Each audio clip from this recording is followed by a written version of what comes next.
The generation ideas. Oh, is it a magnet? No, I just didn't. That's so weird. Well, that's the only reason I would have called you. Yeah, I'll do it. There you go. Yeah, mine. I'm not saying you. Mine was signed. This new, there, now it's charging. Just put this new thing on it. It was like, I get it. Yes.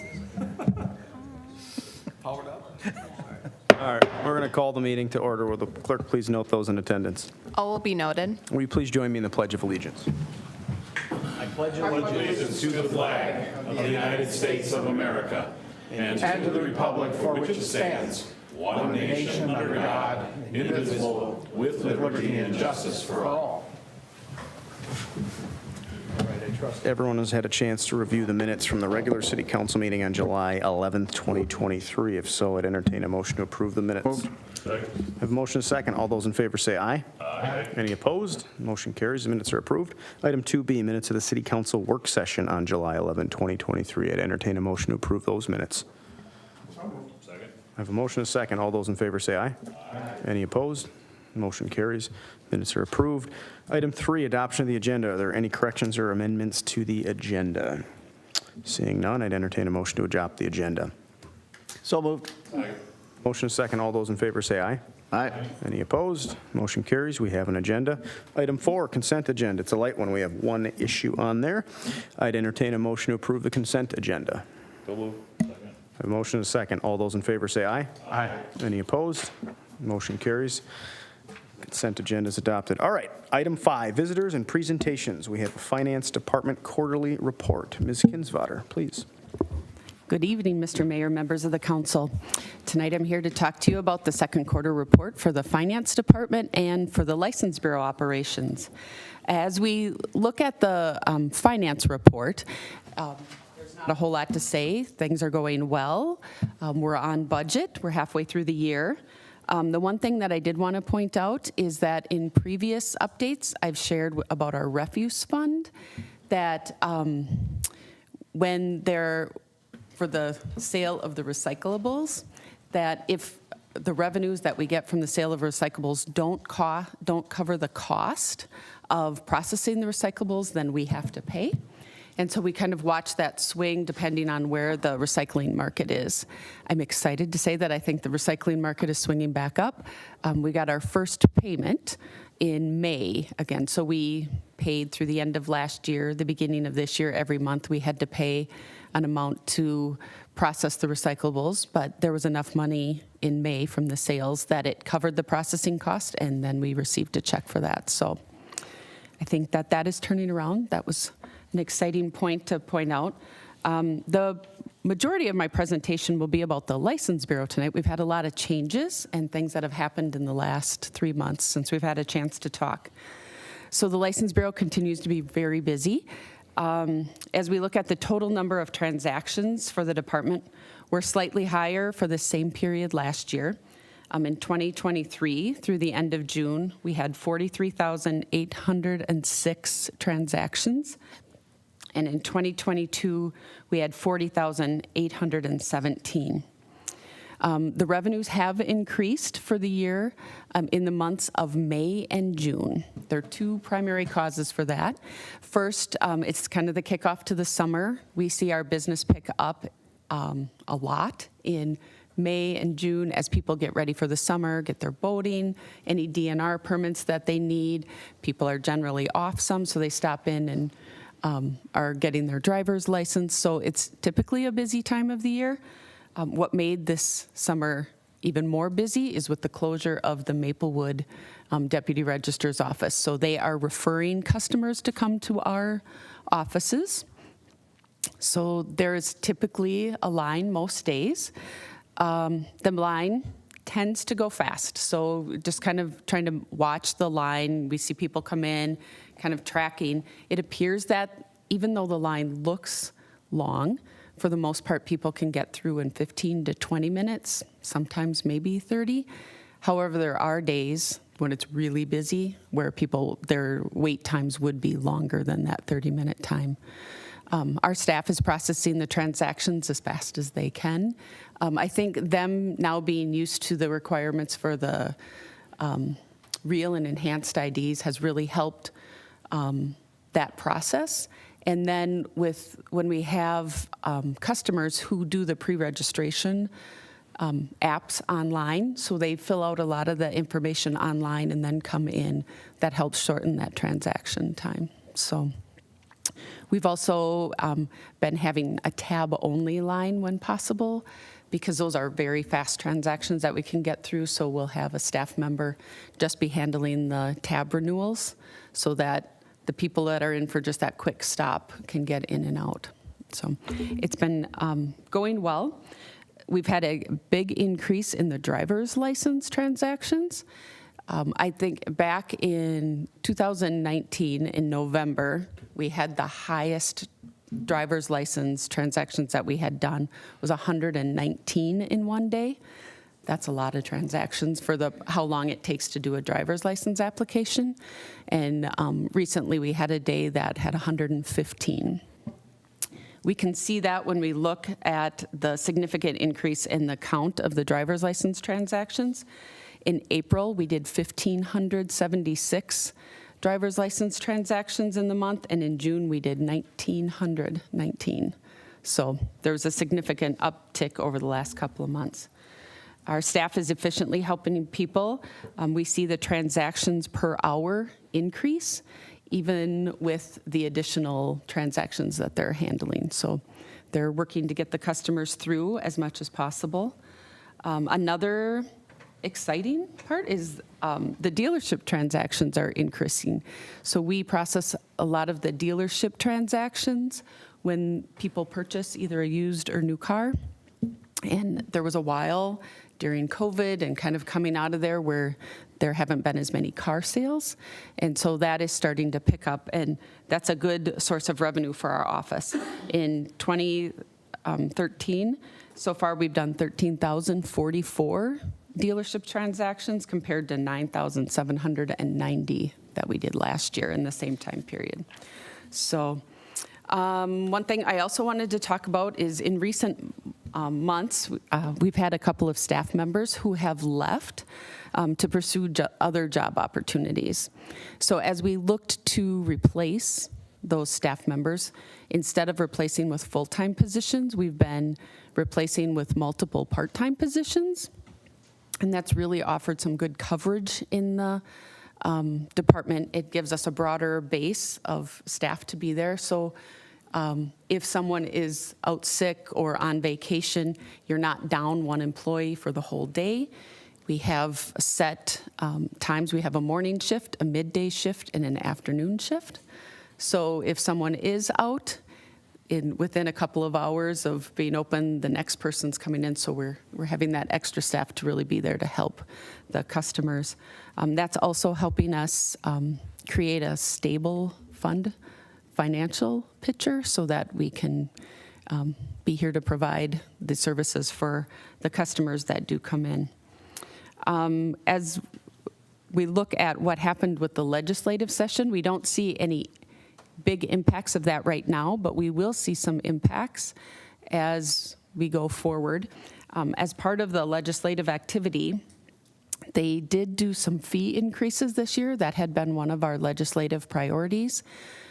So we're excited that there was some movement to kind of help with that. Effective October 1st, we have two different fee increases.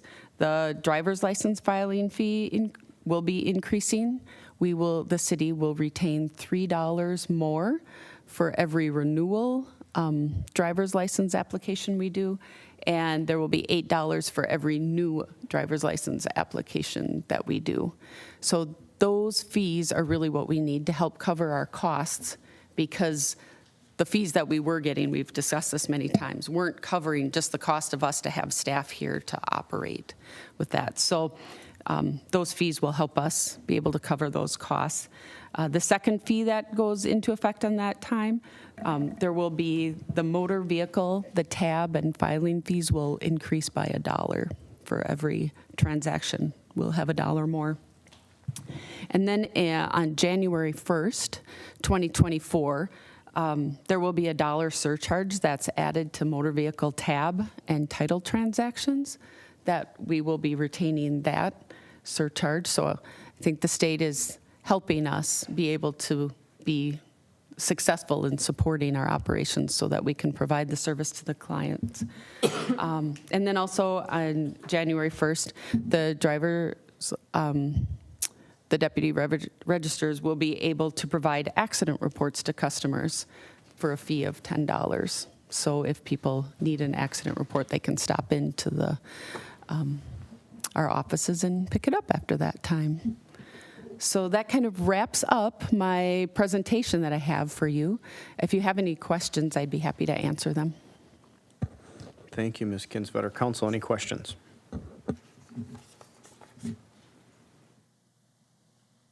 Councilmember Edberg. Thank you, Mr. Mayor. Ms. Kinsvater, so we have had a range of experience. Historically, we have net income the last few years because of the factors you identified. We have not. Do you have a sense of the magnitude of, are you willing to make a projection for this calendar year based on year-to-date results? No is an acceptable answer. Mr. Mayor, members of the council, right now, no, just as we kind of go through, I think that we'll be close to budget. There could be some, we don't try to have extra monies. And we really want to have a balanced budget so that we are just taxing the residents and property owners for what we need for our operations. But right now, we appear to be on track, and I'm hoping that it continues well. Okay. Any other questions for Ms. Kinsvater? Thank you very much for the report. We appreciate it. Keep up the good work. Thank you. All right, we'll jump into item 6A, Ramsey County Emergency Management and Homeland Security Grant for unmanned aerial vehicles and corresponding use policy. Chief Swanson, I believe you're taking this. Thank you, Mayor, members of the council. I'm here today to talk about a grant that we submitted and received, and asking that the council will accept that grant, and then just to discuss what it's for as part of the public hearing. So I'm asking that the council will consider approving a resolution accepting the Ramsey County Emergency Management and Homeland Security Grant, the 2022 Urban Area Security Initiative, also known as UASI, which is a lot easier to say. And this is covering our desire to buy unmanned aerial vehicles, which is also known as drones. So I think rather than stepping on my words all night long, I'll probably refer to them as that. So last year, Ramsey County Emergency Management submitted or sent out a request for grant proposals, and I had submitted one with the hopes of being considered for purchasing a drone. The funds were not available until this year, and in January, they received these UASI funds to provide resources to communities and enhance like combined emergency resiliency within Ramsey County. So if you're familiar with Ramsey County Emergency Management, we brought a agenda item to you a few months ago that talks about our desire to work together in terrorism acts, in emergency management situations, and this is very similar to that. So these grants are intended to provide financial assistance to address different multi-jurisdictional planning, organization, and response within Ramsey County. So in 2022, 98 police agencies in Minnesota reported using drones, and they're for 3,076 deployments. Of these deployments, 2,868 instances fell into 4 primary reason codes. So when they are reported to be used, when an agency uses them, they have to report the use and the reason code for it. And there are 4 primary reason codes that the majority of these instances fall under.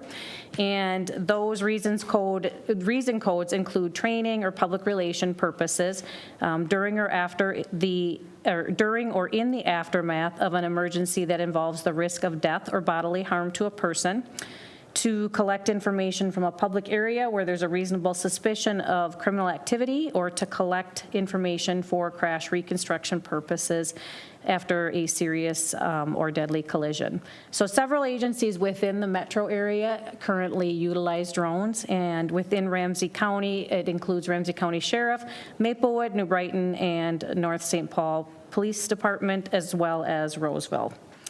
There have been several public safety calls in the past few years in White Bear that we certainly could have utilized a drone for, and occasionally we are able to request the assistance from another agency for using the drones, but it's not always available, and it's obviously a lot quicker response if we have them ourselves.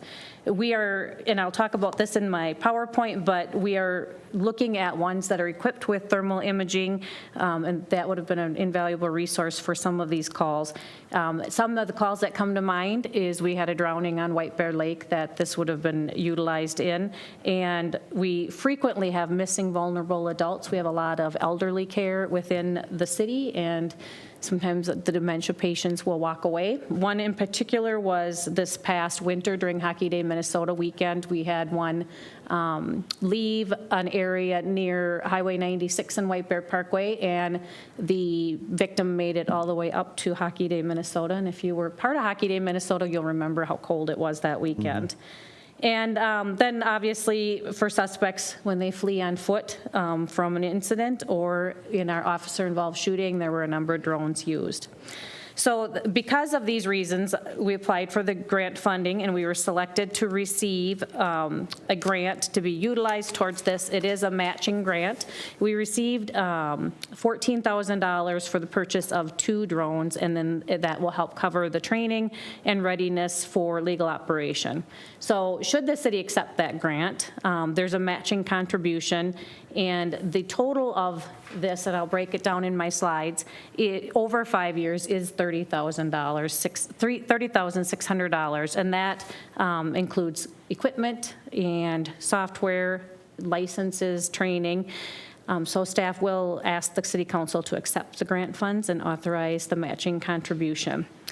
So should the city accept this grant, and I will cover this in the slides as well, but the use of drones is guided by Minnesota State Statute 626.19, and it governs the use of drones specifically by law enforcement. There's reasons that we are allowed to use them, reasons that we're not allowed to use them.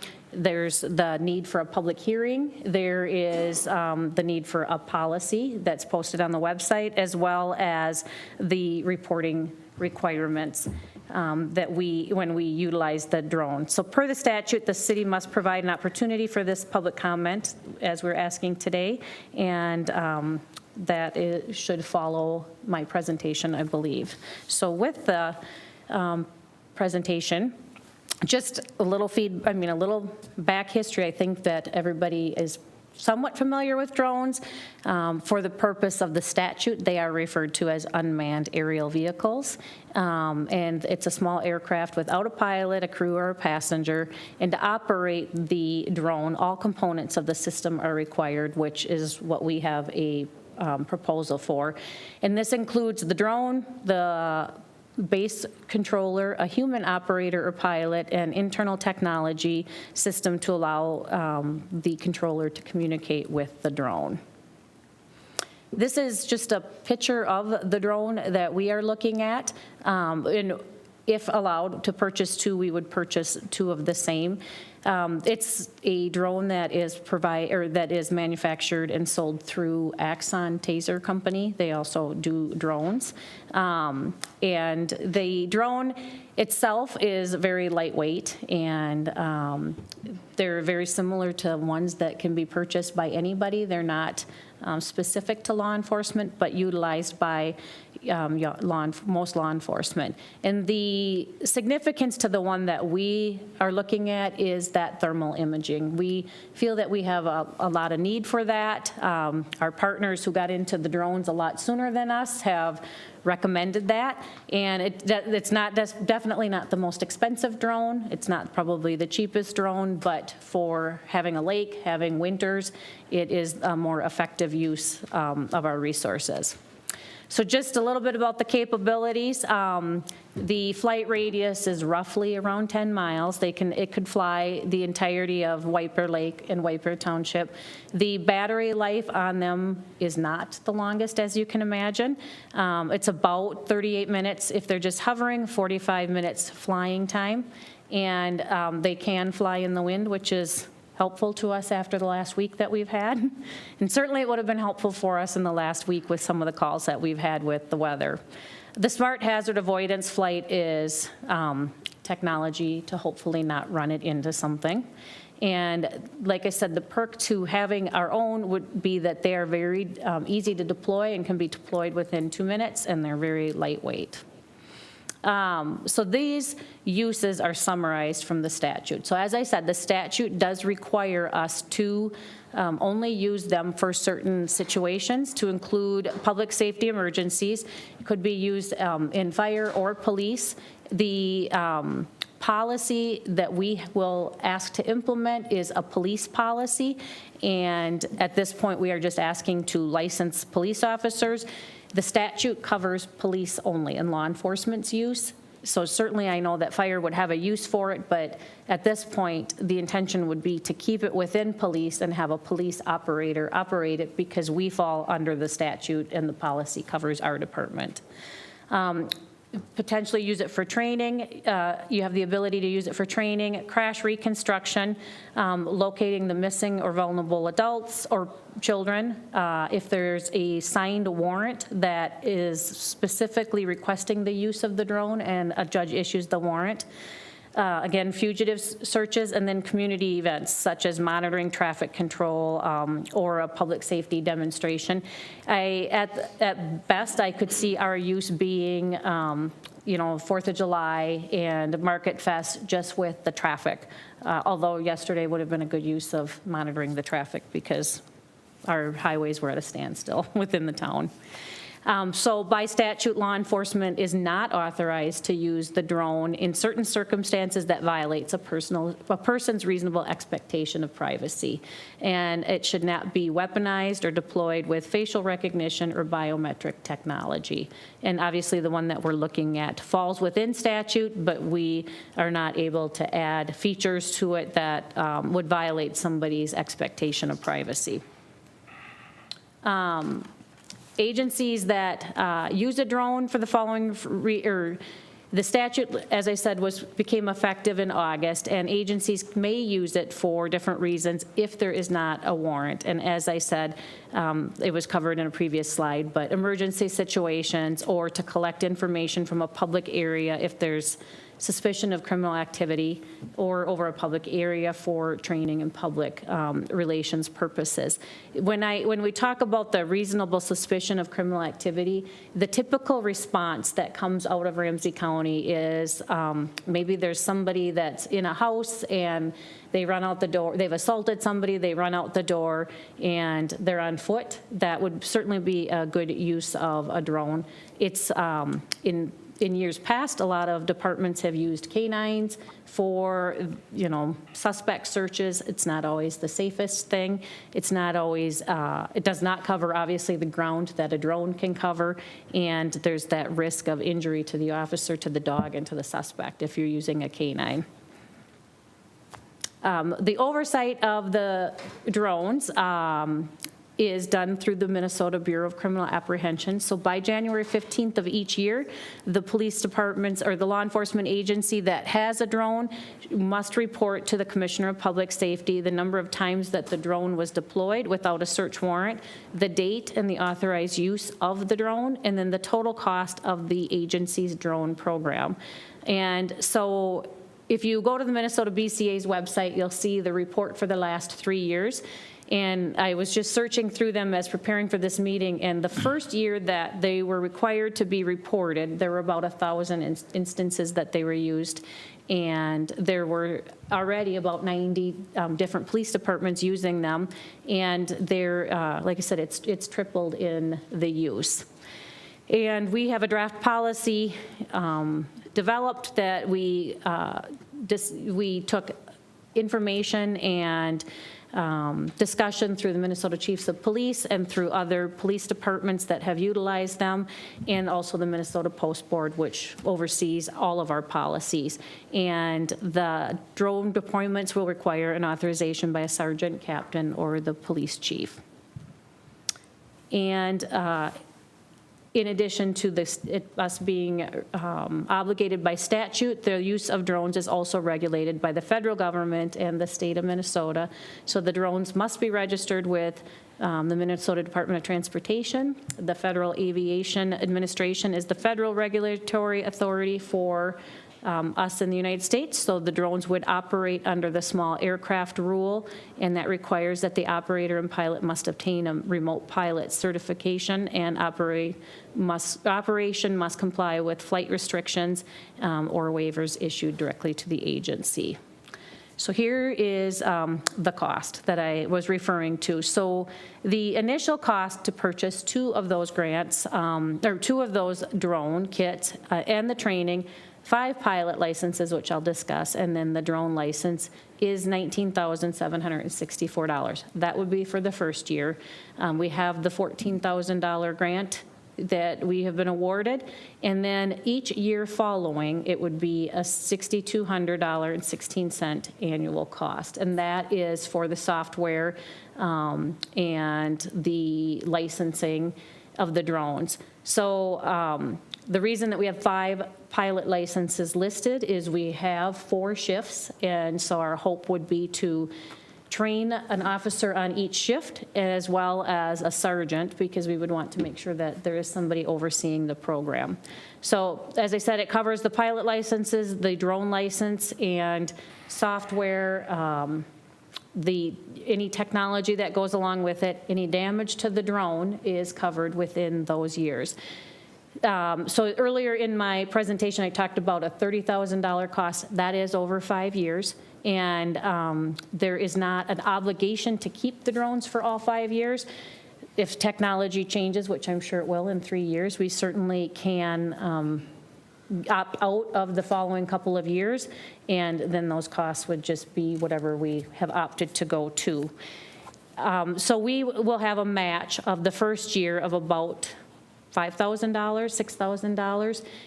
Within our equipment fund, equipment acquisition fund, we have had some costs come in less this year than anticipated, specific with our squad car outfitting and our laptops that go within the squads. So we do have some funds within the equipment acquisition fund that haven't been used that would not impact some of our other purchases to be able to match the grant for this year. And then we would be responsible for the $6,200 annually after this, which can, obviously we'll have to find funding, but we could use forfeiture funds for something like this, as well as we will potentially have some funding coming from LGA public safety funds that will come to a future meeting. And it is obviously an equipment piece that is able to be used through the public safety LGA funds. So with that, I certainly can take questions.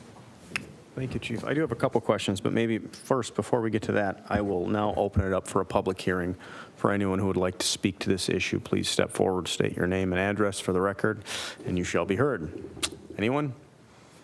All right, I will close the public hearing, bring it back to the council.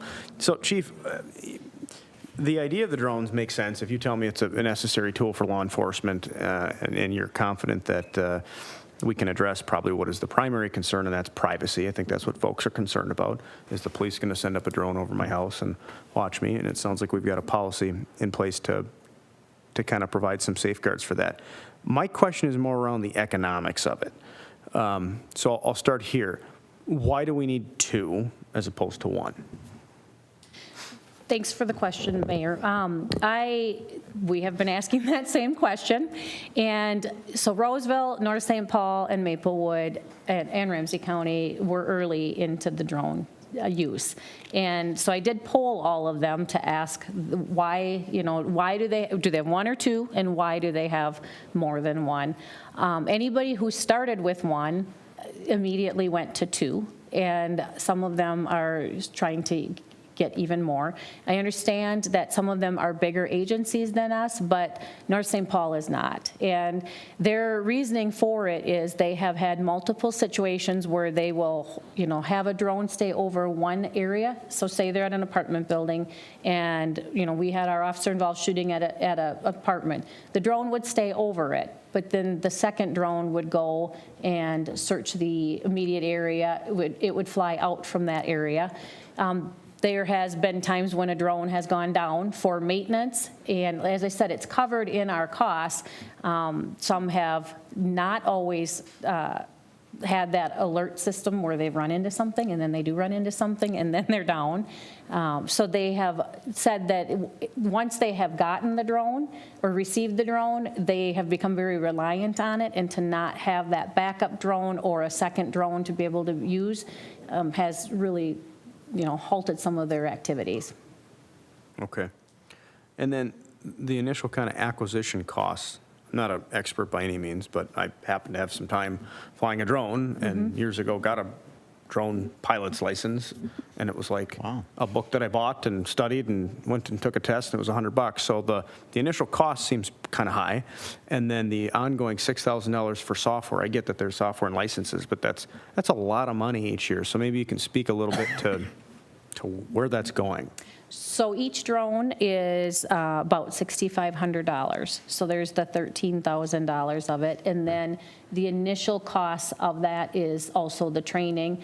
There is not, for us, it's not just reading a book. We will have to have flight time and oversight by another pilot to make sure that they're adept with it. We obviously have a lot of restrictions, more so than your average citizen would have, so some of that training is encapsulated into those costs. I can't really speak to the annual costs, other than I can tell you everything we seem to own costs a lot of money. I mean, body cams are $1,000 a piece per year, because part of it's the data storage that goes along with that. It's, the data's going to a cloud. It will fall under our retention period, similar to body cams. And it's just, I'm not an IT person, but it is covering maintenance, software, future licensing, and then obviously the storage. Okay.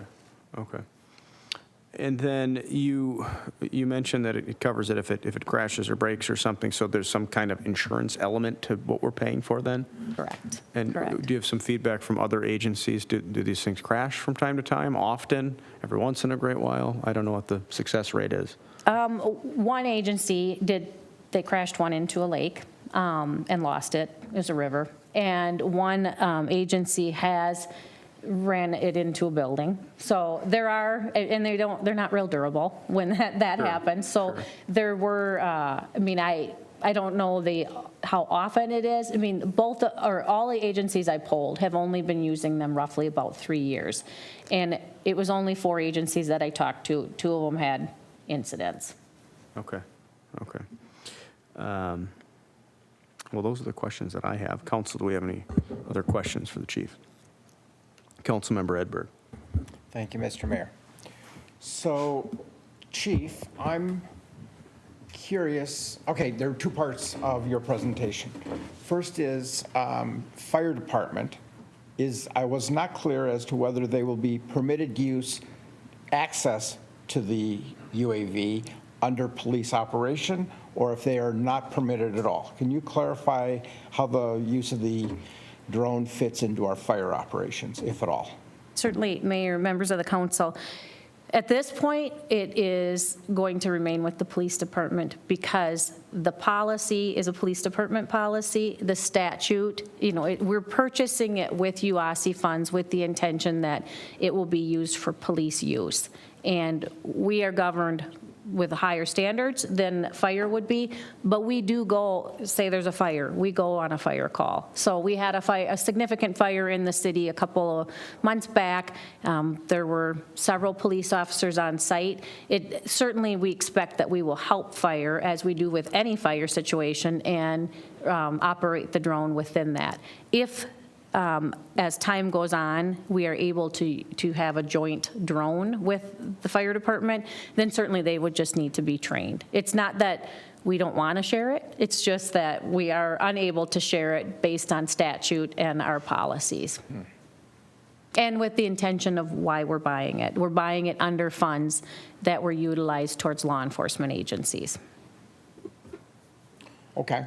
My preference would be we make it as usable by all parts of the city as quickly and reasonably as possible. It's like it's being purchased for public safety, which in our situation, we think of fire department as public safety, so whatever we need to do to make that work. The second piece, though, unlike the mayor, I'm not as familiar with, I'm concerned about the unintended gathering and retention of data. So we're flying over a congested street, we're looking at traffic issues, and it happens to pick up other stuff that might prove usable in other kinds of prosecutions, whatever's. Is that an allowable use? Is that, what policy, and it says we have it, I don't know what it is, so can you elaborate what those policies on retention and storage of, or gathering and retention of data on other kinds of things that happen as a result of use? That's a good question, and it might be a better question for the attorneys in the room. However, our data retention policy, and I can't quote it verbatim because there are about 9 different categories and different times. If we have an arrest, obviously we keep that data for longer, 2 years.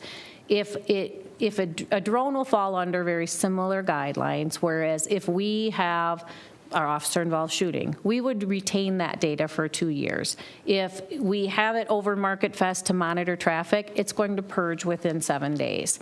And if we found somebody assaulting somebody, as we're monitoring traffic at 61 and 96 for some reason, and we saw that a crime was committed, certainly we are obligated to gather more facts. It might lead the officer to the area, but they're going to be obligated to still uncover more information, and I don't know if our city attorney has more to add to that. So, Mr. Mayor and Council, just from the statute quickly, it specifically says data collected by UAV or private data on individuals are non-public data. And then it goes on and lists some specific examples of classifications elsewhere. But importantly, at the end, it says notwithstanding the statute that talks about record retention, law enforcement agency must delete data collected by UAV as soon as possible and in no event later than 7 days after the collection unless the data is part of an active criminal investigation. So there's a purging of the non-criminal, and anything that is on it is classified as non-public. So there's quite a bit of protection from my perspective on this. Mayor, if I may add, in our policy that's in your packet, of prohibited uses outlined in our proposed policy include to conduct random surveillance activities to target person based solely on actual or perceived characteristics such as race, ethnicity, national origin, religion, sex, sexual orientation, etc., to harass, intimidate, or discriminate against any individual or group, and to conduct personal business of any type. I'm comforted that that's not something that we can send the drone up to do. Sure. What I'm curious about, and it's the inadvertent, it's the other stuff that comes along with a legal use and how that applies. And I think my sense is the spirit of the laws that those activities should be protected, that people should expect that their otherwise private activity is private. All right, fine. It's very similar to body cameras. Body cameras occasionally, when we go on calls, I understand that it's different because we've been called there, but say you're at Market Fest and your body cam catches something because the body cam was on. We certainly have the ability to redact, we purge it. There are a lot of guidelines in place by statute on how to use drones. I will say that typically, like I said, they're used for searching. There was one deployed within our community a half hour ago. It was in the township, but it was to search for a missing individual that was with somebody and they were gone. They deployed it, found the person and then they're done. And that data would not be kept because the sole purpose was to bring the person to safety. Okay. I think maybe if I can elaborate on that, because maybe what your question is, if I'm hearing you correctly, and I don't want to put words in your mouth, is let's say we're sending up the drone for surveillance of X, and we discover Y inadvertently, and unlike body cams, it is by definition much more invasive and expansive, because a body cam can go wherever a person can go, and a drone can cover a much wider area. So I think the point is, that is a concern. That's why we have to be very careful about policies. And from a legal standpoint, yeah, it does open the public up to some scrutiny and some potential prosecution for things that would not otherwise have been observed. I think that's an unavoidable kind of consequence of this, and that's why this council should take it seriously, and why we need to have policies in place, and why we need to put the trust in the police department to not do things that they shouldn't be doing. But I don't think we can get around that. That's just going to kind of be out there, and we've got constitutional law and all kinds of legal arguments that you can make if you find yourself in the crosshairs of that happening. So, any other questions? Councilmember Walsh. Well, thank you, Mr. Mayor. Just kind of picking up on the fire department issue, but under the proposed, the draft proposal, I guess, for rules, number 6, use of the drone. Item I, the last one on the list, for purposes unrelated to law enforcement at the request of a government entity is allowed, provide the request in writing, specifies the reason. Well, who would that be? Would that be like engineering? You want to go, use it for another entity within the city? Or that doesn't sound like the fire department, because they're not going to ask for it in writing in advance. Mayor, members of the council, I can address that. When we were selected for the UASI grant, Ramsey County Emergency Management prioritized drones in that for the intent that it would help with flooding, it would help with tornadoes, it would help with disaster recovery. And I think that the intent of that section is more for that combined Emergency management or FEMA. And as I said, we're not opposed to fire using it. It's just new to us, and we have to just continue to explore what our options are, so that we're not violating statute, not violating our policies or the Minnesota Post Board regulations over us. But again, we partner on the majority of their calls as it is, and are happy to work with them on that. Thank you. Council, any other questions or comments on this? All right, well, we have a resolution before us accepting the Ramsey County Emergency Management and Homeland Security 2022 Urban Areas Security Initiative Grant. That's a mouthful. I would entertain a motion to approve that. Well, I'll move approval, Mr. Mayor. Second, And then any further discussion on this? Just a comment. I'm glad we got to talk about privacy. That was my number one concern. I'm pretty satisfied with the state law. It's not, nobody can do a data practice request and ask for our drone footage. It's noted in law as private, which is good. And then the purge is really good, immediately or within 7 days. So when I saw that, felt a little better about just random drones over neighborhoods or backyards. So I think I'm confident, but I'm glad we got to talk about it in public, because those were my concerns too. So, any other further discussion on this? All those in favor say aye. Aye. Any opposed? Motion carries and the resolution passes. Thank you. Right, item 6B, second reading of an interim moratorium ordinance, operation of cannabis businesses. Ms. Crawford, are you taking this? I am. Thank you. Mayor, members of the council. Tonight we do have a second reading of interim moratorium ordinance for the operation of cannabis businesses in the city of White Bear Lake. So as we shared at the last city council meeting, the Minnesota legislature enacted and the governor signed the 2023 Minnesota Session Laws, Chapter 63, as we all know, HF number 100. From now on, we're going to call it the Act. So this Act provides local governments of cities certain authority related to cannabis businesses, including the authority to require local registration of certain cannabis businesses operating retail establishments. adopt reasonable restrictions on the time, place, and manner of the operation of the cannabis business, provided that such restrictions do not prohibit the establishment or operation of a cannabis business, limit the number of certain cannabis businesses based on the population of the community, and prohibit the operation of cannabis businesses within 1,000 feet of a school or 500 feet of a daycare, residential treatment facility, or an attraction within a public park that regularly is used by minors, including playgrounds and athletic fields. As we've shared, the Act does require the enactment of the Office of Cannabis Management, or OCM, that was established July 1st. They are to work with local cities to develop model ordinances for reasonable restrictions on the time, place, and manner of the operation of cannabis businesses. The Act does expressly allow the cities, it does allow cities time to conduct studies, has authorized a study to be conducted, or has held a scheduled public hearing for the purpose of considering the adoption of or amendment of a reasonable restriction. So long story short, we have the authority to adopt an interim ordinance which places a moratorium on the establishment of cannabis businesses within our city for a portion now until January 1, 2025.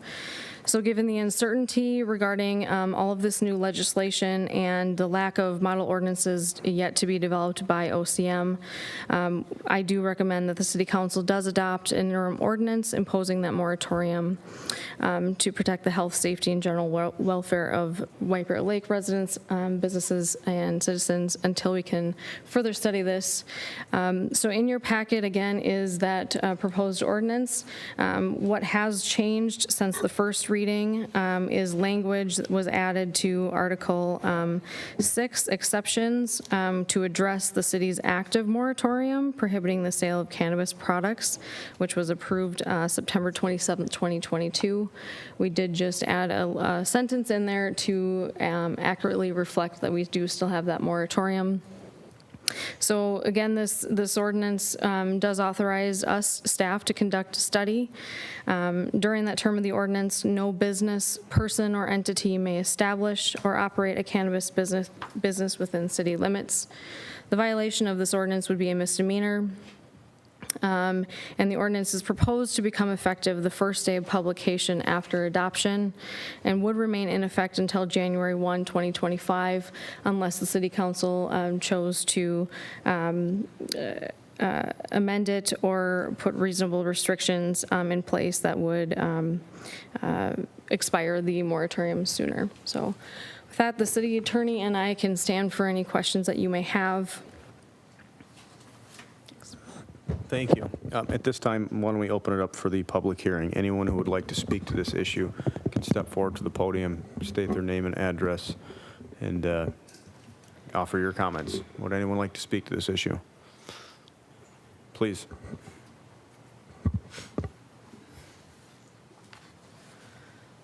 Hello, everyone. My name is Solomon. My business address is 2000 County Road E East, White Bear Lake Avenue. Solomon, can you state your last name for the record? Solomon Haile, Haile. Please. So my question is, and I've talked to you in the past, and our neighboring city is allowing the low-dose THC product to be sold in liquor stores and grocery and tobacco stores. And as a White Bear business owner, we're losing a lot of business. We're getting customers, and we have to send them 2 minutes from our city. And I'm just asking that the city of White Bear are thinking about the business owners, that we're losing business because of it. That's all I have. Thank you. Would anyone else like to speak to this issue? Seeing none, I will close the public hearing and bring it back to the council. Well, I'm going to offer my initial comments here. So I support the interim moratorium. If for no other reason, I think the state legislature should be ashamed of themselves for passing a broad and sweeping law and setting an effective date that is so quick before the regulatory bodies can develop the rules and necessary kind of backfilling of regs to figure out how we're all going to deal with this. I also resent the fact that other states that have legalized cannabis have deferred to local municipalities to have much more control over governing what happens in our city, whereas we were basically told the state's going to license it, you can zone it a little bit, and that's it. So at a minimum, I think the city of White Bear Lake needs to just take a beat, figure out how this is all going to play out, and that's what this interim moratorium does. And if the powers that be at the state government figure out how to do this safely and somewhat properly, and it's the city of White Bear Lake's desire to put some regulatory structure in place to allow the sale of cannabis in White Bear prior to January 1st of 2025, I'm open to have that discussion. But for right now, with a brand new law that's a couple months old and no real state guidance on this, I think we as a city need to take a pause and figure out how we're going to do this safely as we kind of enter in this whole new era of legalized marijuana in the state of Minnesota. So those are my thoughts, and I would urge the council to support the moratorium. Anyone else have any thoughts on this?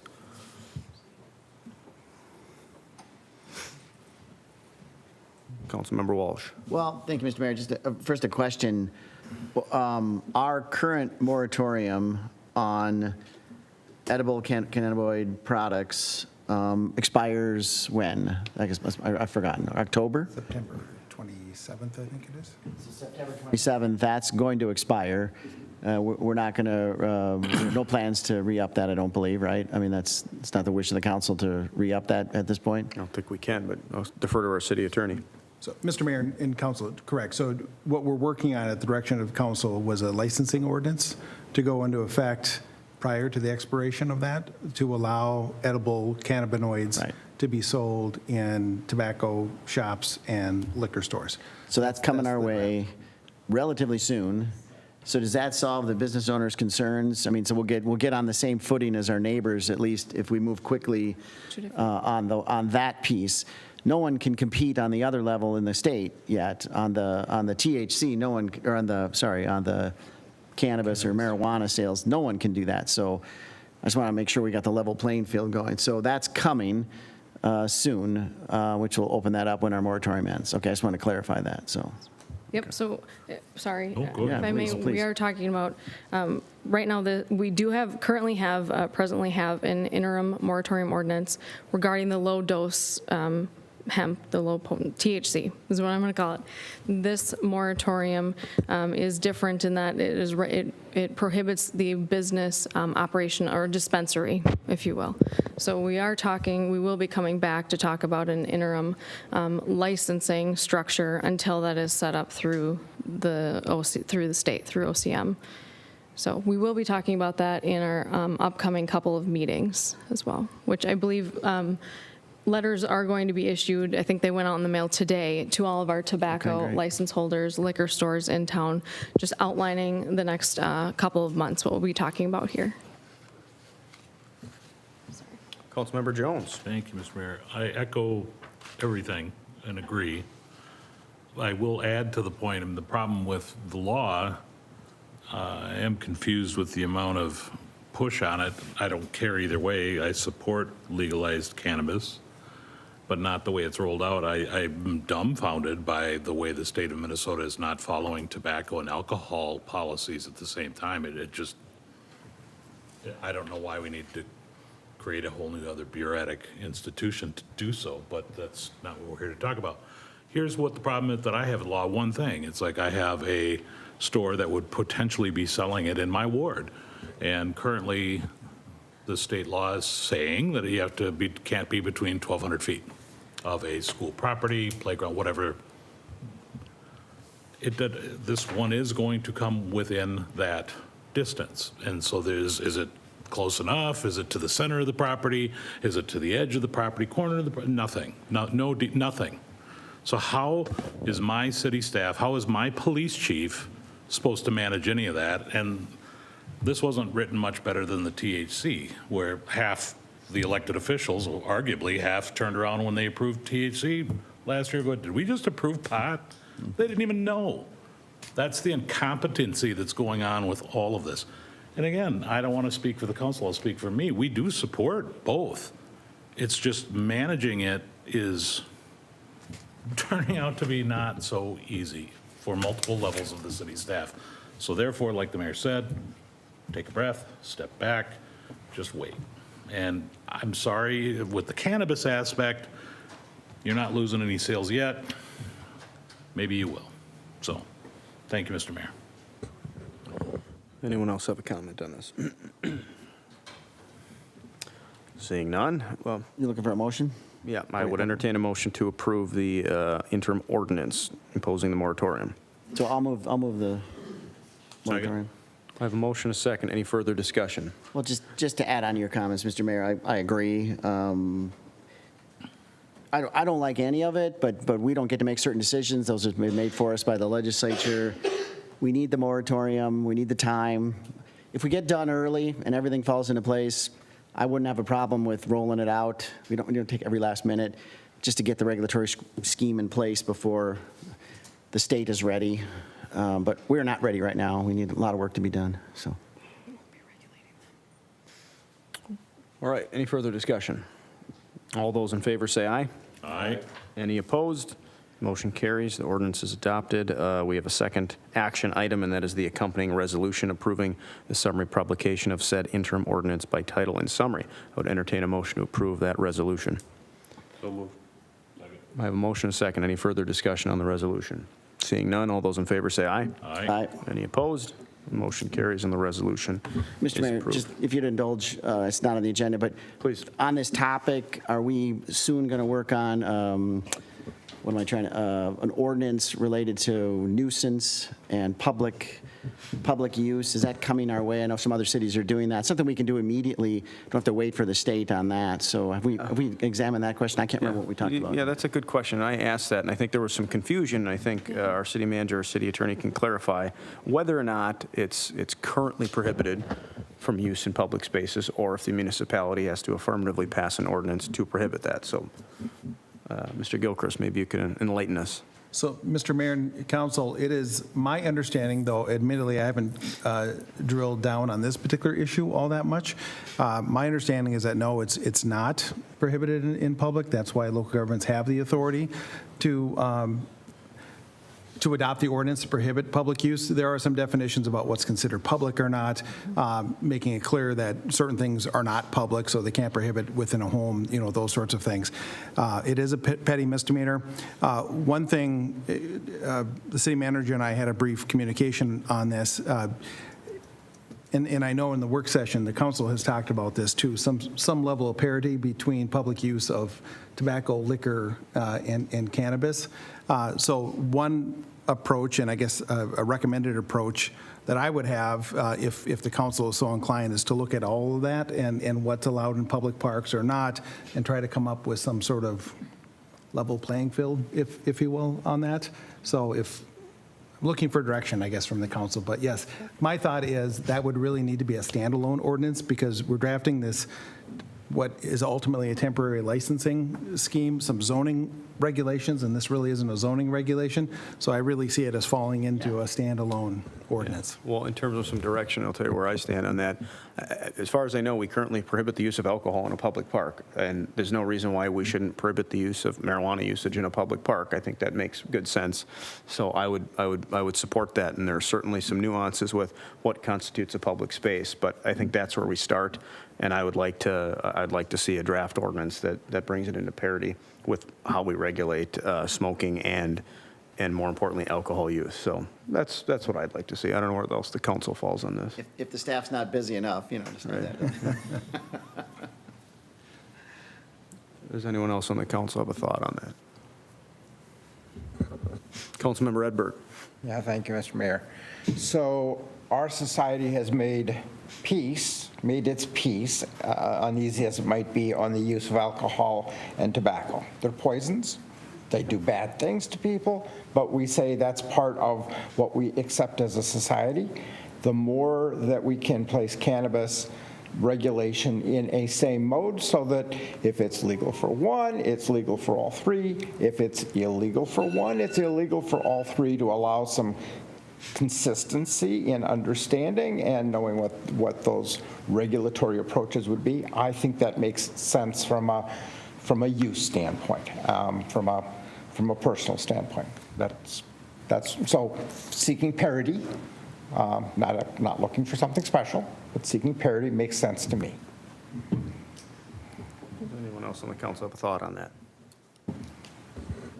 Just concur with Okay, so it sounds like the direction from the council is, we'd like to see a draft ordinance that regulates the use of cannabis or marijuana in the same way that we regulate the use of alcohol and tobacco.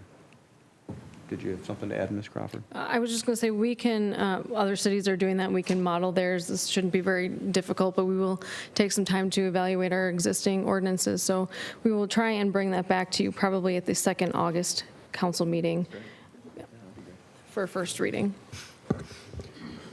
All right, very good. Let's move on to item 7A, second reading of an ordinance rezoning property located at 2687 County Road D, plan unit development and preliminary and final plat. Mr. Lindahl, whenever you're ready to go, fire away.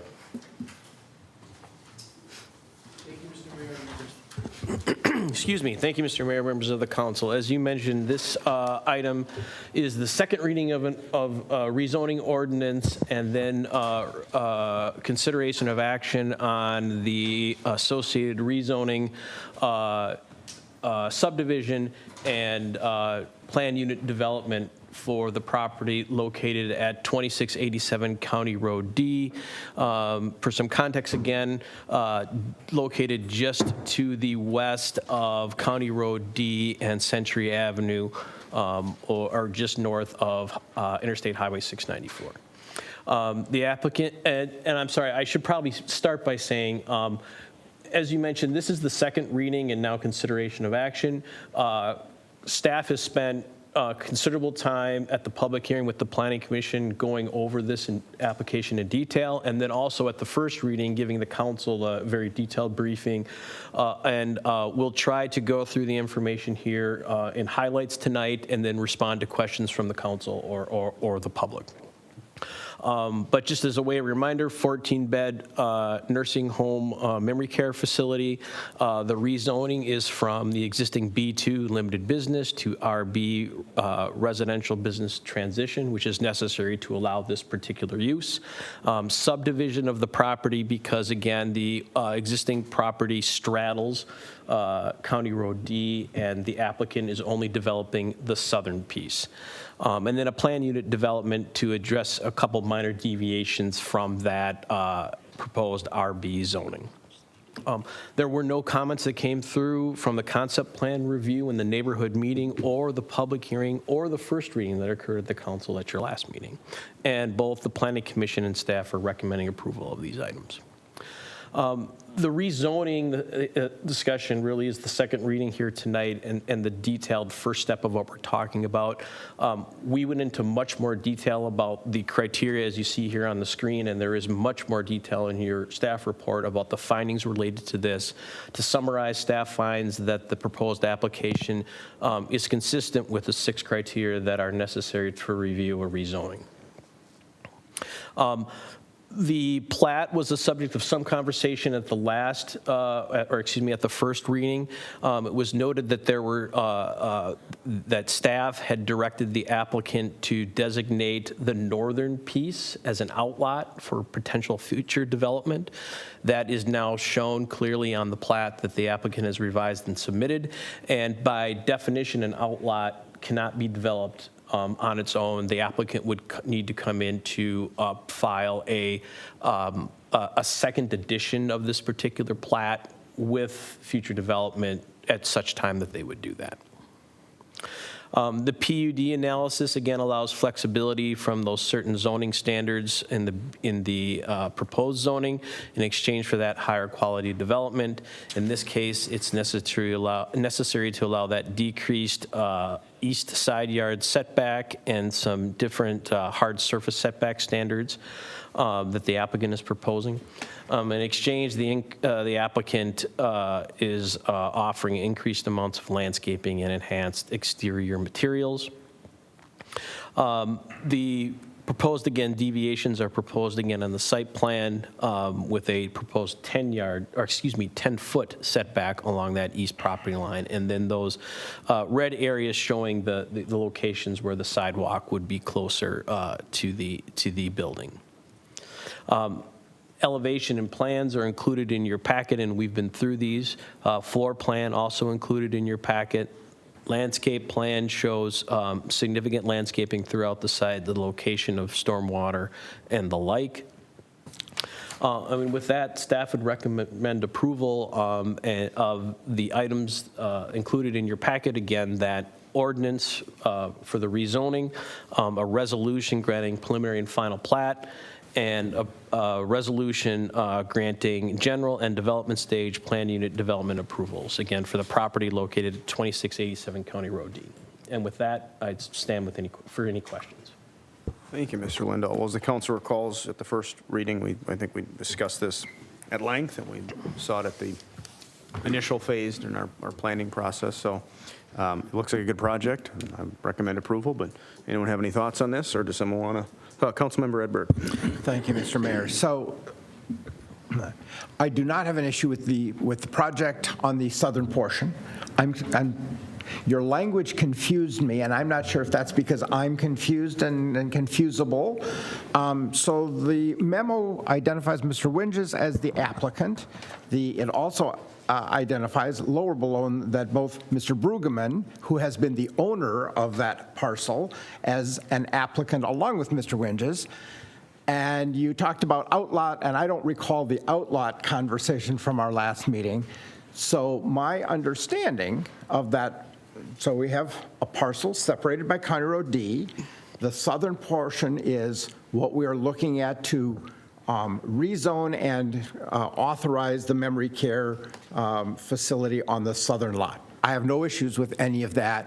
My understanding from our last meeting was that Mr. Winges was purchasing that property and would be the new owner, and that the northern portion, which is not under discussion here, is going to be owned by Mr. Brueggemann, subject to all of our prior actions on rezoning, et cetera, But so I'm not clear on who's owning what when we get done with this, who and what authorities. And I really don't have any opposition to what might happen on there. I just want to have clarity, and I don't have clarity right now. Help me out. Mayor, members of the council, the applicant is here and maybe can clarify that. But I would just summarize for you that you are correct that the applicant is going to be the owner of the southern property, and that the current owner of the property, Mr. Brueggemann, is going to remain and retain ownership of the northern portion of the property. So because of the separate now ownership, and we separated the parcels. And staff's comments about how the northern parcel is portrayed on the plat was simply to just emphasize from council's questions during the first reading of this, that the northern portion of the property does not receive any approvals or any entitlements as part of this process. The technical way we do that when a piece of property is platted is to designate it as an outlot, which by definition in our subdivision code says that this property can't be developed until such time the owner would come in, platted as a specific lot for a specific project. So for that conversation, that would be Mr. Brueggemann being the applicant because he's the owner of the northern property, and he would be the individual you would deal with because Mr. Winges is not going to own that portion. You're operating the southern portion. So the future discussion will be with Mr. Brueggemann. Am I picturing all of this correctly? All right, I'm cool. Thank you. Works for me. Thank you. Council, any other comments, questions on this? If not, I'd entertain a motion to approve the ordinance rezoning. I'll second it. I have a Mr. motion Mayor. and a second. Any further discussion on this? I think it's a great use of as we said before, great use of a piece of land that would be otherwise very hard to develop. I will say something you said, and I think the first time you were here, it's kind of stuck with me. So you said that your parking needs are not that great because unfortunately not many people come to visit. So I guess my hope is that we have a parking problem in this place. I hope people come and visit these folks more than have been. Thank you. All right, any further discussion on this? If not, I'll call for the vote. All those in favor say aye. Aye. Any opposed? Motion carries. The ordinance is adopted. We have two accompanying resolutions. First resolution is resolution granting preliminary and final plat approval. I'd entertain a motion to approve that resolution. Approve. I have a motion and a second. Any further discussion on that? Seeing none, all those in favor say aye. Aye. Opposed? Motion carries. Resolution passes. Second resolution, resolution granting general and development stage planned unit development approval for the property located at 2687 County Road D. I'd entertain a motion to approve that resolution. So moved. Second. I have a motion and a second. Any further discussion? Seeing none, all those in favor say aye. Aye. Any opposed? The motion carries and the resolution is passed. Thank you. Thank you. All right, let's jump into item 7B. Second reading of an ordinance rezoning property located at 2502 County Road E, planned unit development and preliminary and final plat. Mr. Lindahl. Thank you, Mr. Mayor, members of the City Council. As you mentioned again here tonight, similar to our last item, this is the second reading of the rezoning ordinance and consideration of the accompanying rezoning subdivision proposal and PUD proposal. In this case, the property in question is at 2502 County Road E, which is the vacant petrol wash station. Again, we've been through several presentations about this, and so staff's goal here tonight is to just provide some background and context. We certainly have as much detail and information as the council would want, but I'll go through this relatively quickly just to provide context and set up the council action. So again, just as a reminder, the proposal that's before you tonight is for a 9-unit for-sale townhome development. That would rezone, the rezoning is to R5 single family and 2-family medium density residential. The subdivision gets into 9 townhome lots and 2 accompanying outlots in common areas and driveways, and then the accompanying planned unit development for some deviations from that R5 requested zoning. The Planning Commission and staff are recommending approval of these items. So we've given you lots of information in the past about the condition of the current site. We'd be happy to answer any questions or provide any reminders about that site. But again, vacant gas station since at least 2013. There was a concept plan review process that looked at up to 18 units on this site with an apartment and 3 townhomes, and that went through our process and had a neighborhood meeting, Planning Commission review, and council. Based on that feedback, the applicant came back with a full application for a total of 17 units on the site, which included a slightly smaller apartment building and then also 3 townhomes that met all of the performance standards, but those street side setbacks. And the Planning Commission reviewed that item, supported it. The council also reviewed that item, but could not support it, and ultimately the applicant then decided to withdraw that application and come back in with what's before you tonight, the 9 townhome version. We've talked in detail in the past about the list of changes that the applicant has made to bring the site into substantial compliance in many areas, and exceed other areas, quite honestly, of the zoning ordinance. And those are listed before you on the screen. Again, staff can go into any detail that you may request. The elevations here on the screen are also included in your packet, show the concept designs of what those 9 units could look like, and the activated outdoor courtyard area here at the intersection. Similarly, a view now from the back side of the property from Jansen Avenue, showing the back sides of the two buildings, the community room, and the surface parking lot. Detailed elevations in your packet.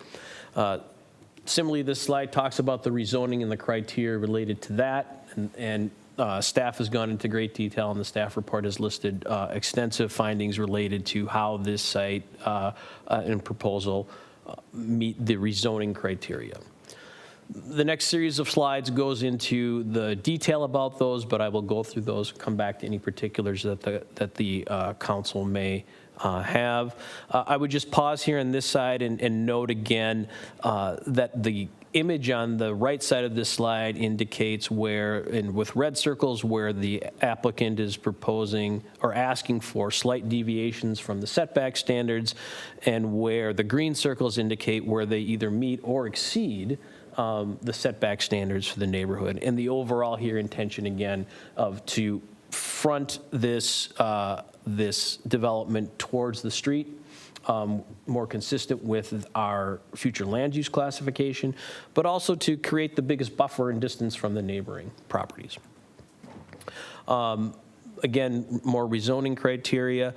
Some of the amenities that the applicant is going to do here, the outdoor courtyard that we saw in the elevation pictures a few moments ago, the rehabilitated car wash building in the lower right-hand corner of this image on the screen, and then the actual sidewalk that the applicant will build and then dedicate to the city. The subdivision analysis, again, goes into detail about how the applicant will subdivide those lots and is asking for slightly smaller townhome lots on this property. It does include a park dedication in this case also, because the property is being subdivided. Then there is information on the stormwater management that staff can go into if the council has questions. Yeah, so I'll just, Mayor, members of the council, I'll just go over it very quickly.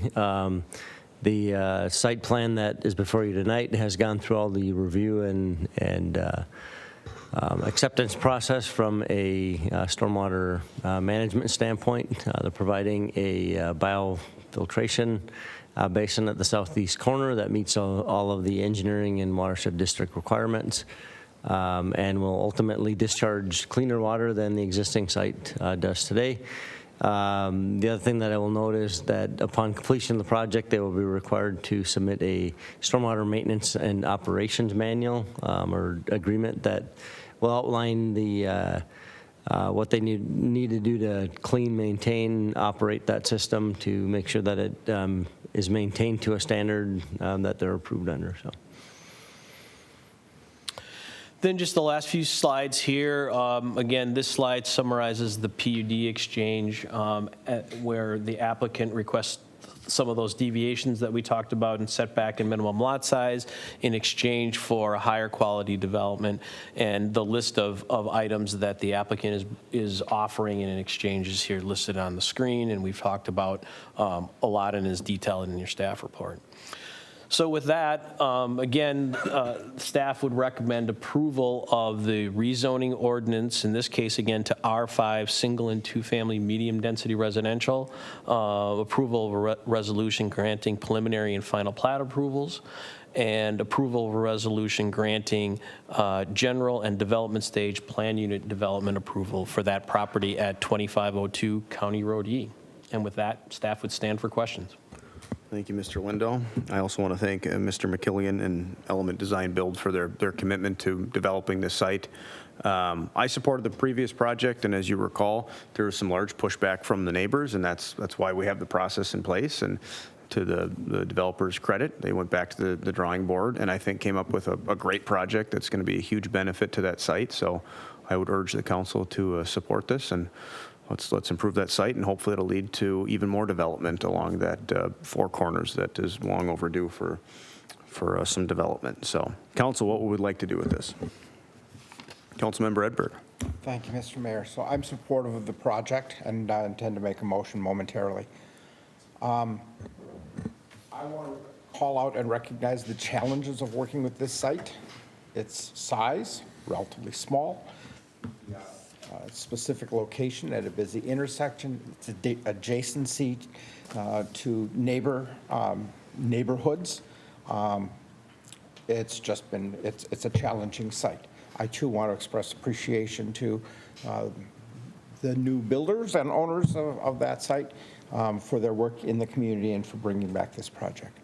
I'd like to, my personal sense, number one, I greatly appreciate the fencing and buffering between the neighbors and the new development. I think that's a huge win, and I appreciate that.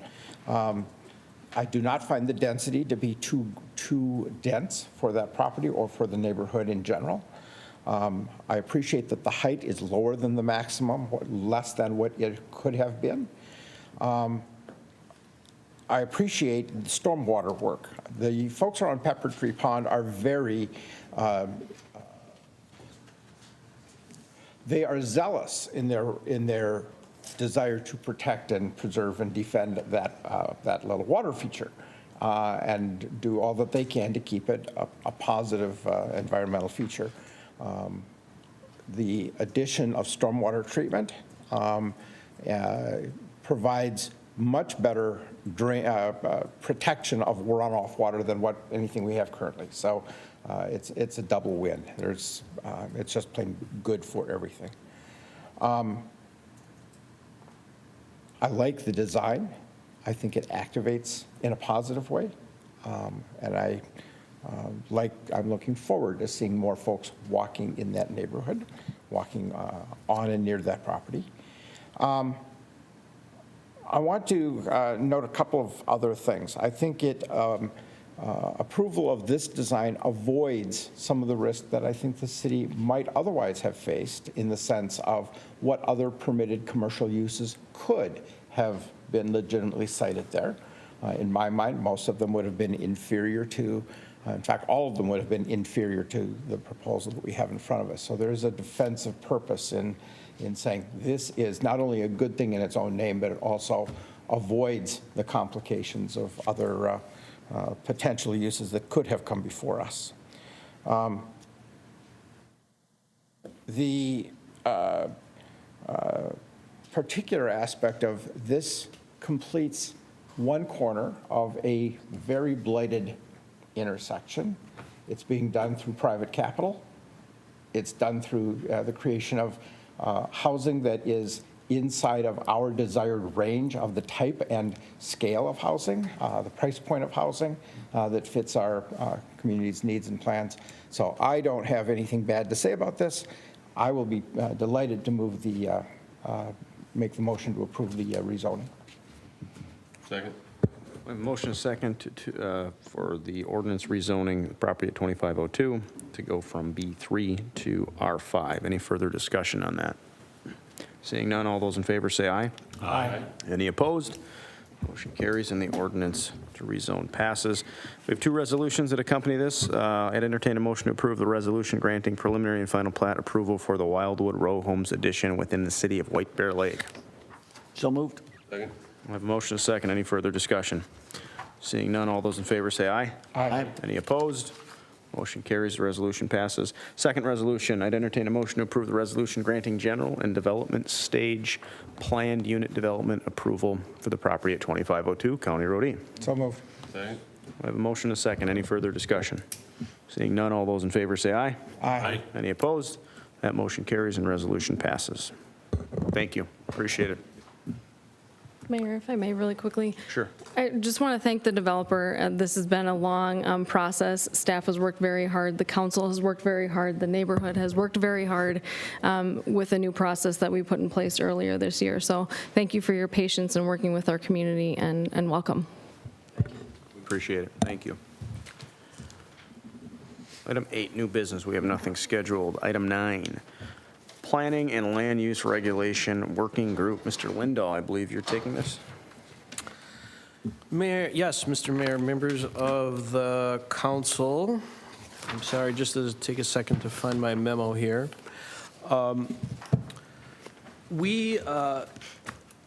Staff is before you tonight to ask for feedback regarding the formation of a steering committee to guide the zoning update process. And to ask for the council to consider designating one of its members to serve on this steering committee.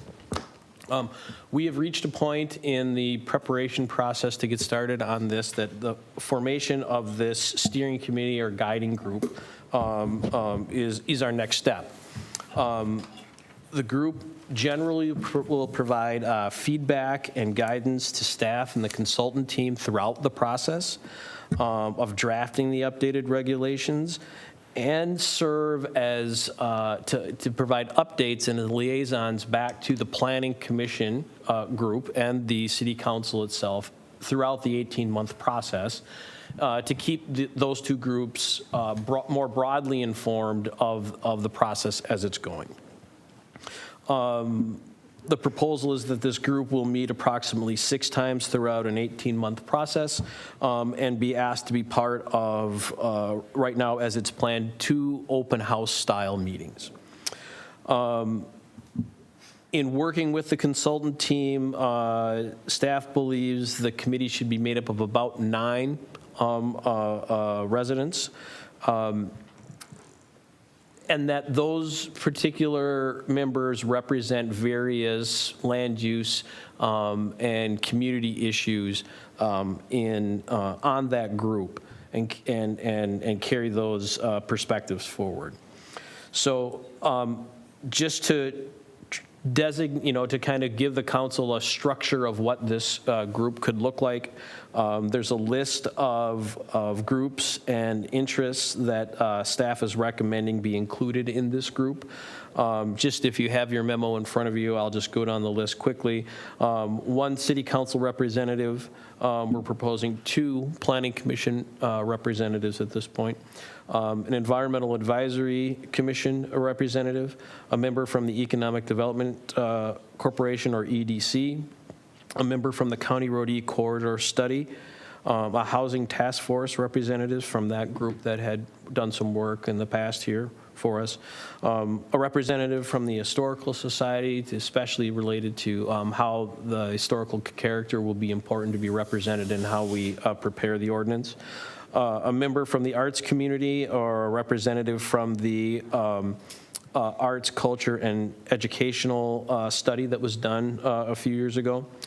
A representative that can speak to mobility and transportation issues, and then a representative from Century College. This group, I would just also note, this group is designed and intended to be fairly small, but targeted to those particular issues that are most critical to developing a zoning code that will not only entail and maintain the character and design of the current community, but think about those future things and aspects that we want to include as growth occurs. So keeping this group within a fairly small and manageable number of people will help for just also the logistical and scheduling reasons related to that. Now, that's also, not to say that there won't be other broader public engagement that will incur as part of this process. Overall, right now, at the minimum, the public engagement would include those open houses that I mentioned, an online website that will be constantly updated with information related to this so that the public has 24/7 access to whatever is happening, the latest information on the project. The consultant team also actually recommends a series of focus groups towards the beginning of the process that we could target to specific groups that may also be important to be represented. And then, again, just those more specific updates back to the Planning Commission and City Council at their meetings as the group meets and goes through its process, to keep the overall council and Planning Commission informed of how that process is coming along. Again, so with that, staff is asking for feedback on the formation and makeup of this particular group, and then a designation, a consideration, or at least discussion of a representative from the council to serve on that group. Thank you, Mr. Lindahl. I'll keep my comments brief. This is a good roadmap. I think this makes sense. The idea of a steering committee makes sense, and all of these entities that you've recommended, I don't see any reason not to. And so the only thing I have to say beyond that is, as far as the city council representative, if Councilmember Walsh should be willing to serve, I'd nominate him. If there are others that want to throw their hat in the ring, that's fine, but I thought he'd be a good fit for this. So I'll get the discussion started with that. Councilmember Jones. I don't know if I want to say strongly or not. I would strongly recommend having 2 city council members on it. I know it's 11, I know there's 10 categories. My recommendation probably don't be around to be one of those, so I'm not volunteering. That'd just be my suggestion. I'm talking to you. Folks at home can't hear you. They can hear me. Just, that's my 2 cents. Up to you. I totally respect you are the mayor. You will have final decision on. Yeah, I mean, I could be sold either way. I think 1 is sufficient, but you know, these kind of things, you get too many people in a room, it's difficult to get any kind of consensus. But like I said, I could be sold otherwise. Councilmember Edberg. Thank you, Mr. Mayor. So I would have found in this memo some delineation of exactly what subject matter, what content is going to be studied. We describe land use and regulatory, but like, what are we talking about for those who might not be knowledgeable about what's inside of that? I think that would have been useful, certainly as you recruit. I would be interested in serving on this committee. I'll defer to the authority of the mayor and judgment of others. Anyone else have any thoughts? Any feedback? Well, let me start here. Councilmember Walsh, would you be willing to do it, knowing that there are others that have expressed an interest? Willing, sure, but I mean, you know, we could have an election and whoever loses has to do it. So, I mean, I'd vote for Edberg, you know. I think it'd be fine, especially if you have an interest. I mean, well, Councilmember Jones. I'm going to just chime in. Bill, when we set out, when the former mayor set out, I thought it was a good idea to have 2 people on that welcoming and inclusion committee. Yep.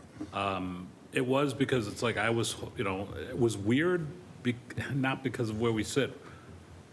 We aligned similarly, which I didn't want. Wow. You know what I mean? It was like, not that I want there to be We came from different approaches. friction, though. right? Yeah. But I thought that was good, and on something that is coming back to the council, Mr. Mayor, that it was helpful to have 2 separate opinions, and those people are sitting in those meetings, and they're going to be here recommending something that is going to be a very large piece of what we do in the future. And that's, you know, I had forgotten about the Welcome and Inclusive Committee, that I think it was a benefit to have two listeners, or yourself on it, by the way. I would say if you would have had any interest in, I'd say that'd be very appropriate as counting as a council member, of course. Well, I appreciate that. I have lots of interest and no time. Understood. I could be sold on that. I don't want to start a turf war here, but the idea of having 1 council member who has constituents on the north side and 1 council member who has constituents on the south side maybe offers a little perspective. Yeah. And I kind of like that balance. So, As long as we don't come in hot. I mean, you 1 from every organization, but 2 from the city council, you know, and we're the ultimate, you know, we get to vote on this at the end too. So I don't know. I mean, but I think our personalities, you know, well, yours anyway, would not come in hot. So. Right. It's fine, either way. Have to be, are you looking for an answer today? Yeah. Okay. Well, I'm fine with 2 council members. I'm not really concerned that there's going to be some undue friction. We get along pretty good up here, get along in the steering committee. There'll be some other voices. Honestly, my only thought to this list is the Century College representative. I'm not sure what that angle is. They're significant in the community, with no disrespect to Century College, but with regard to the zoning code update, I'm not sure I see the applicability, so I could be sold on in the interest of curtailing it now that we've added 1 person. But if others feel strongly that Century College should be represented on this, that's fine with me.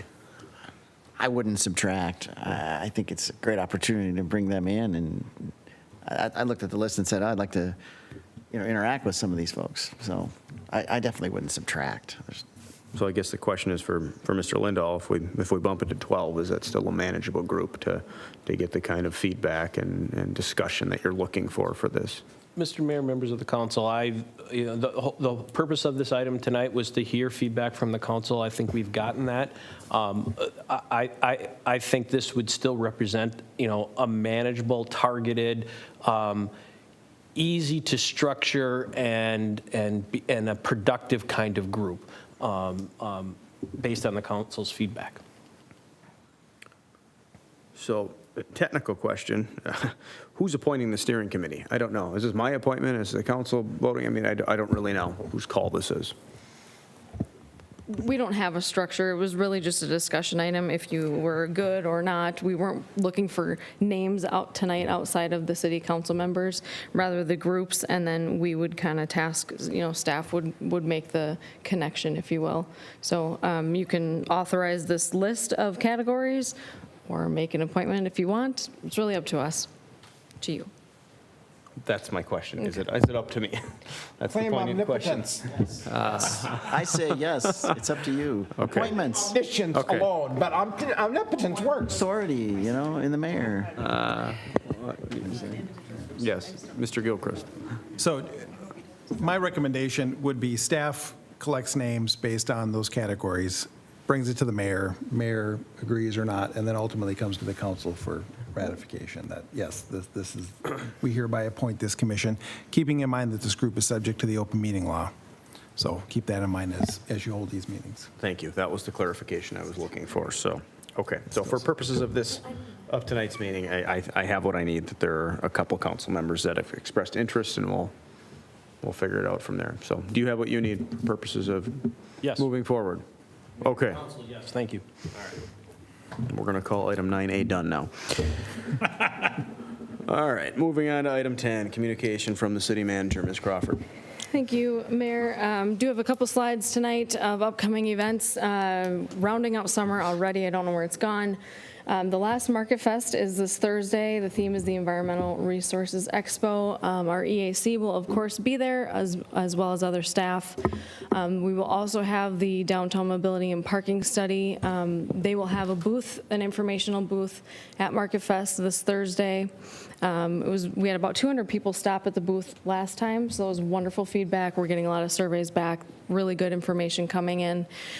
So we will also have a public open house here in the council chambers on Thursday, August 3rd from 6 to 8 p.m.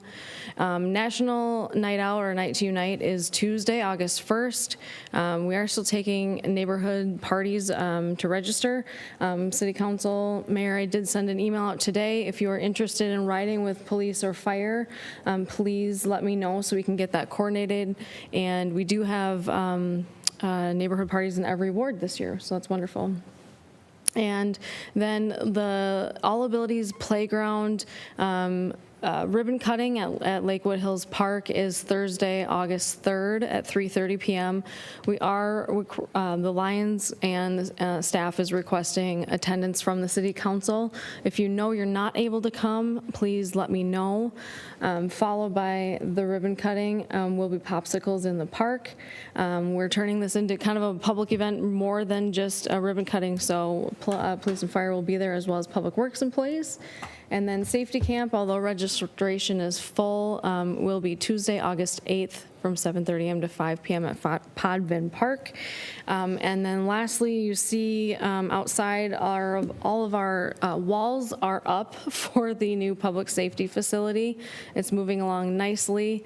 It's very exciting just to see that moving along. We are right on schedule, trying to keep up with schedule slightly, possibly may fall behind here quickly soon. But phase 1 inside is nearing completion. We're about a month out for phase 1 inside. And once that's done, then police will shift one more time into their new spaces, and we'll get you in there to see that. Then they will start on phase 2 of the inside, and then police will move again after that. So there's a lot of shifting and moving, but it's working well. So that is very visible. So let us know if you have any questions or concerns. We have talked with the adjacent neighbors, just to keep them in the loop as well. So that's what I have tonight. Thank you, Mr. Crawford. One quick question. You had mentioned the downtown mobility and parking study, and I recall appointing several people to a committee to kind of start the conversations. Where are we at with that, and when can these folks expect to get going? And Mayor, members of the council, that steering committee will meet following, so we're expecting a mid-August meeting for that, following the public input, so that we have enough background and data to present to them and start a meaningful discussion. So we will be polling that group to find the best meeting time that kind of second week of August, after we've had time to analyze the data from the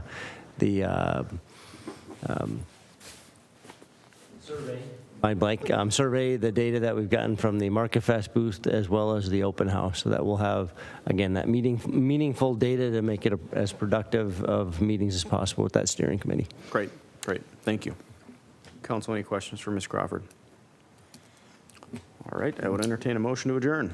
So moved. All those in favor? Aye. I looked away just to look at that.